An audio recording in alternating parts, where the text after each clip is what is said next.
नमस्कार, good morning.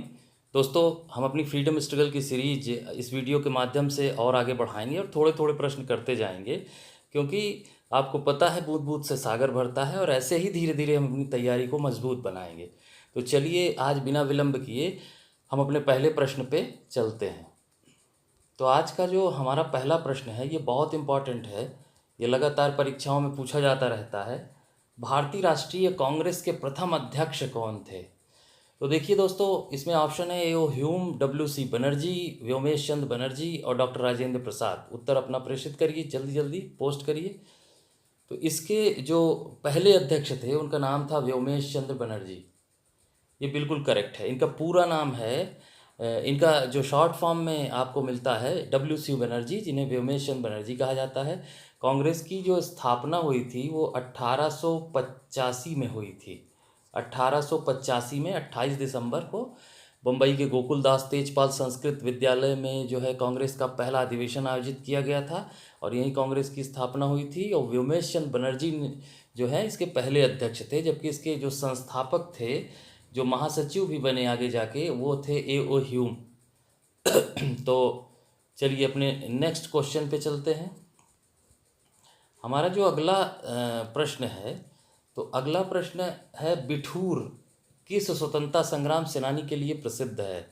Bithoor दोस्तों कानपुर में है और ये नाना साहब पेशवा के लिए प्रसिद्ध है, क्योंकि इन्हें पूना से जो है अंग्रेजी सरकार ने इनकी पेंशन जब्त कर ली थी और इनको पूना से कानपुर के बिठूर में निर्वसित कर दिया था। और इन्होंने आगे जाके 1857 विद्रोह में भाग लिया और इन्हें धोधू पंत के नाम से भी जाना जाता है। इनका असली नाम जो था धोधू पंत था, याद कर लीजिएगा, धोधू पंत। चलिए अपने नेक्स्ट क्वेश्चन पे चलते हैं। हाँ, ये महत्वपूर्ण सवाल है दोस्तों, अंतिम तक आप बने रहिएगा। थोड़े से प्रश्न हैं लेकिन उसको याद कर लीजिएगा कि फ्रंटियर गांधी के नाम से कौन प्रसिद्ध था? फ्रंटियर गांधी यानी हिंदी में सीमांत गांधी। तो ऑप्शन है आपके मोहम्मद अली जिन्ना, लियाकत अली, शेख अब्दुल्ला और खान अब्दुल गफ्फार खान। इसमें सही उत्तर है खान अब्दुल गफ्फार खान। इनके बारे में थोड़ा सा बताऊंगा आपको। खान अब्दुल गफ्फार खान जो हैं ये पश्चिमोत्तर सीमा प्रांत से संबंधित हैं, यानी पेशावर वाले इलाके में ये एक्टिव थे। और 1930 में जब भारत में गांधी जी के नेतृत्व में सविनय अवज्ञा आंदोलन चल रहा था, तो उस समय खान अब्दुल गफ्फार खान ने पेशावर के पास वो पश्चिमोत्तर सीमा प्रांत में आंदोलन का नेतृत्व किया था। इन्होंने खुदाई खिदमतगार नामक संगठन बनाया था और लाल कुर्ती आंदोलन भी चलाया था। खान अब्दुल गफ्फार खान को बच्चा खान और बादशाह खान के नाम से भी जाना जाता है। इनके बारे में और महत्वपूर्ण बात यह है कि स्वतंत्रता के पश्चात ये एकमात्र पाकिस्तानी व्यक्ति हैं जिनको भारत रत्न मिला हुआ है। इसको आप जीके के तौर पे याद कर लीजिएगा। चलिए नेक्स्ट क्वेश्चन पे चलते हैं। तो आज का जो हमारा अगला प्रश्न है वो आपके सामने है, गांधी जी का दांडी सत्याग्रह किस कानून के विरुद्ध था? तो दांडी सत्याग्रह आप बताइए, अपना उत्तर पोस्ट करिए। दांडी सत्याग्रह जो है वो नमक कानून, ये बिल्कुल करेक्ट है। और नमक कानून, ये जो नमक सत्याग्रह भी कहा जाता है, ये सविनय अवज्ञा आंदोलन के अंतर्गत किया गया था 1930 में।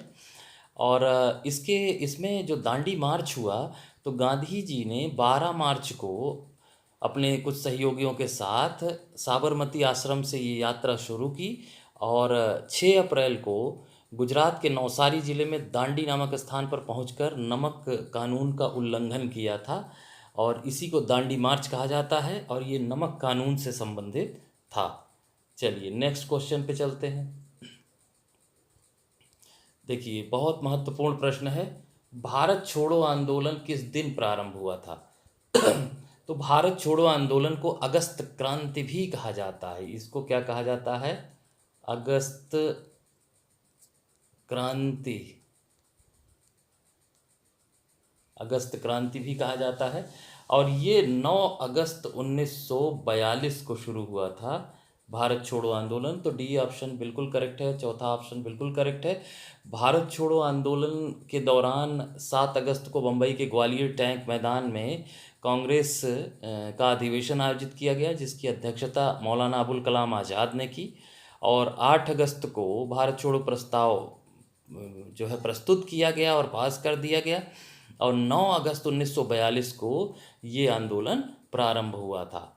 चलिए नेक्स्ट क्वेश्चन पे चलते हैं। तो आपका जो आज का अगला सवाल है उस पे ध्यान दीजिएगा। जलियांवाला बाग हत्याकांड कब हुआ था? तो जलियांवाला बाग हत्याकांड 1919 में हुआ था। बी ऑप्शन बिल्कुल करेक्ट है। और ये घटना है 13 अप्रैल की, 13 अप्रैल। और यहाँ उनका त्यौहार था बैसाखी। बैसाखी के त्यौहार के दिन ये हत्याकांड हुआ था। रीजन क्या था 13 अप्रैल 1919 को, कि पंजाब के 2 बड़े नेता डॉक्टर सत्यपाल और डॉक्टर सैफुद्दीन किचलू को रॉलेट एक्ट के तहत गिरफ्तार किया गया था। और इसी गिरफ्तारी के विरोध में जलियांवाला बाग में शांतिपूर्ण सभा का आयोजन था, जिसके आयोजक थे हंसराज। और यहीं जनरल डायर पहुंचते हैं और वो जो है बिना किसी पूर्व सूचना के गोली चलवाते हैं, जिसमें बहुत सारे लोग मारे जाते हैं। और इस घटना को जलियांवाला बाग हत्याकांड या नरसंहार के नाम से जाना जाता है। चलिए नेक्स्ट क्वेश्चन पे चलते हैं। तो अगला जो प्रश्न है उसको आप ध्यान से देखिए। स्वराज हमारा जन्मसिद्ध अधिकार है, ये किसने कहा था? और ये कई बार परीक्षाओं में, सारी परीक्षाओं में ये पूछा जाता रहता है। स्वराज हमारा जन्मसिद्ध अधिकार है, ये कहा था बाल गंगाधर तिलक ने। तो सेकंड ऑप्शन जो है वो बिल्कुल करेक्ट है। चलिए नेक्स्ट क्वेश्चन पे चलते हैं।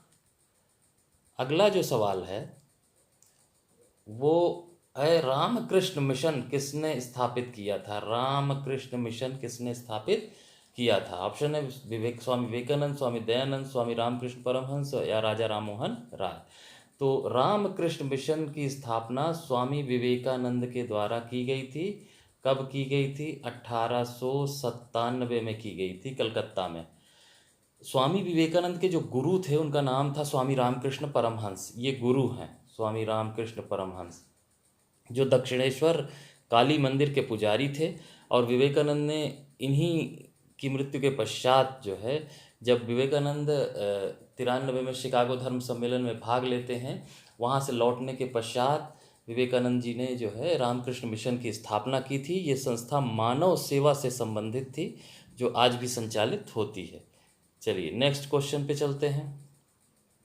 देखिए अगला जो प्रश्न है आपका, लौह पुरुष किसे कहा जाता है? आप सब लोग परिचित ही होंगे।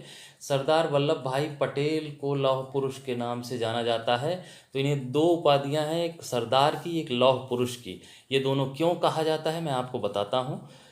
देखिए सबसे पहले जान लीजिए कि लौह पुरुष इनको क्यों कहा जाता है। कि आज़ादी के बाद जब भारत में सरदार वल्लभ भाई पटेल को गृह मंत्री और उप प्रधानमंत्री का दायित्व दिया गया, तो इन्होंने ही देसी रियासतों का विलय किया। 562 देसी रियासतों का एकीकरण करके इन्होंने अपने इस भारत देश का संगठन किया, इसलिए इन्हें लौह पुरुष कहा जाता है। और इन्हें सरदार की उपाधि कब दी गई? 1928 में, जब बारदोली सत्याग्रह, किसानों का सत्याग्रह चल रहा था, जो गांधी के अनुयायियों द्वारा जो है चलाया गया था, जिसका नेतृत्व किया था वल्लभ भाई पटेल ने। तो इस सत्याग्रह के पश्चात, बारदोली सत्याग्रह के पश्चात, बारदोली की महिलाओं और गांधी जी ने वल्लभ भाई पटेल को सरदार की उपाधि दी थी। चलिए नेक्स्ट क्वेश्चन पे चलते हैं। तो आज का अगला जो सवाल है आपका वो है, सुभाष चंद्र बोस द्वारा गठित सेना का नाम क्या था? तो आप सब जानते ही होंगे, आज़ाद हिंद फौज कहा जाता था। आज़ाद हिंद फौज यानी INA, इंडियन नेशनल आर्मी। ये 1943 में जो है, 1943 में Subhash Chandra Bose Indian national army के सर्वोच्च सेनापति बने थे। तब इन्होंने इस आज़ाद हिंद फौज का पुनर्गठन किया था, इसे फिर से संगठित किया था। और यहाँ 4 ब्रिगेड बनाई, 4 ब्रिगेड बनाई। एक तो गांधी ब्रिगेड, एक नेहरू ब्रिगेड, एक सुभाष ब्रिगेड, और महिलाओं के लिए रानी लक्ष्मीबाई ब्रिगेड। और ये आज़ाद हिंद फौज जो है, इसने भारत की स्वतंत्रता के लिए प्रयास किया। तो दोस्तों ये आज का हमारा जो है आखिरी प्रश्न था। उम्मीद कर रहा हूँ कि आपको पसंद आया होगा। पसंद आया हो तो वीडियो को लाइक कर दीजिएगा और ऐसे ही नियमित वीडियो पाने के लिए चैनल को सब्सक्राइब कर दीजिएगा और अपना जो स्कोर है वो कमेंट बॉक्स में ज़रूर दिया करिए। धन्यवाद। जय हिंद।